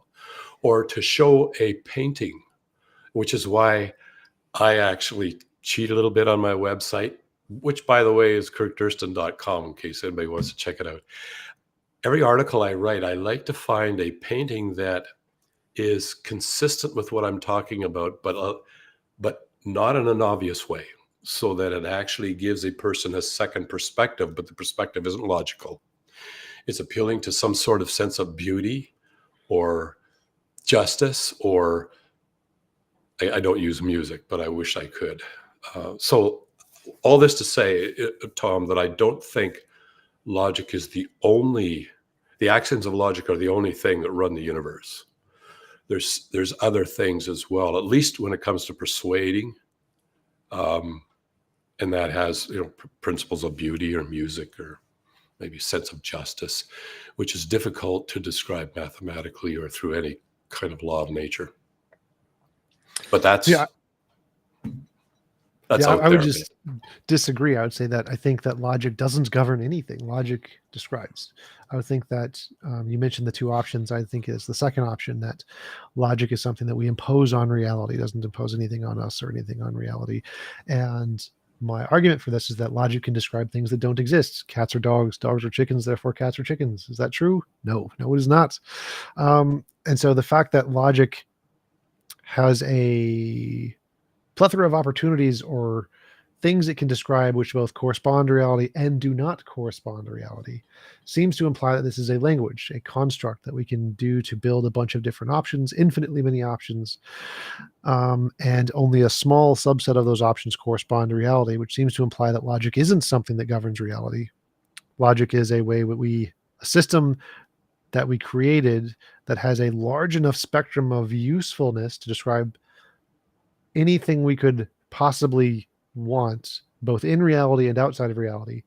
And therefore, it seems irrational to think that this is fundamental to reality, rather just a useful tool like the square root of I. That'll be my conclusion. Well, I mean, it's a possible conclusion, Tom, but I would say we have to look at reality and see what that tells us about reality. And when we do, it seems that we're not imposing axioms of logic and math on reality. Rather, they seem to tell us there's patterns out there. And there seems to be causal relationships between natural events, the lightning striking the tree. The causal principle, maybe we're just assuming that and imposing that on reality. But when we do experiments, we see the same repeatable effect every time. And therefore, maybe we made up the principle, the causal principle.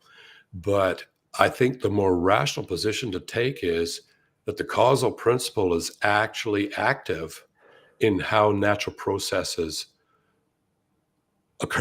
take place, that it's not something we made up. So I mean, it's a maybe an abductive argument. It's an argument to the better explanation, and that I think the better explanation is that because of the repeatability out there, the patterns and the way we do science, it looks to us as if we're not just assuming the causal principle here. The causal principle seems to be fundamental to how nature works as far as causal chains of events unfolding and so forth. But I do admit you could take your position and run with it, I suppose. But I think in back of our whole discussion here is the question of, and it's not an easy one to resolve, what do we make up and what's real? Like how much of our perception of reality do we make up and how much is real? Because let's say if you're a materialist and you're right, then my belief in God actually follows in a logical chain back to the origin of the universe, governed by the laws of physics and so forth. So then it becomes meaningless for us to worry about who's right and who's wrong. They're just simply the state of the two different physical systems completely determined, with a nod to QM, completely determined by the initial conditions of the universe and the laws of physics. But yet we do seem, what? Or random. Well, but even in QM, randomness is constrained. So when you look at the decay constants, they're actually all over the place, but they average out to some particular number, and they're not way over here, over there, or it's highly improbable that they will. And different elements will have different things. So even though they're unpredictable and they look random to us, there's still something constraining the probability distribution of that decay. So there's still something going on there that seems to be constraining. We don't really know that.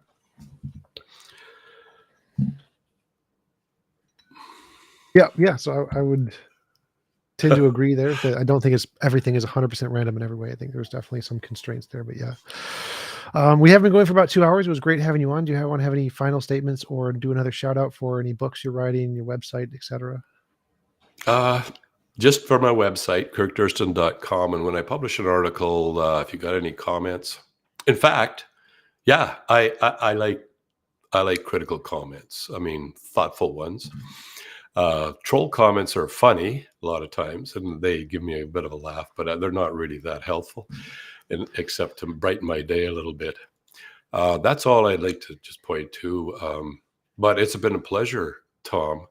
I enjoy discussing with you because everything seems to be polite and collegial, and it's enjoyable, actually. Wouldn't want to do this all the time, though, because it actually forces me to think a little more intensely than normal. Yeah, absolutely. I enjoyed chatting this with you as well. Thanks again for coming on. My pleasure. I'm going to go to bed because I have to wake up at 6 a.m. and do some chess classes in the morning. Me too. All right. Thanks again for coming on. Really appreciate it. And I hope you have a wonderful rest of your night. Thank you. Bye for now.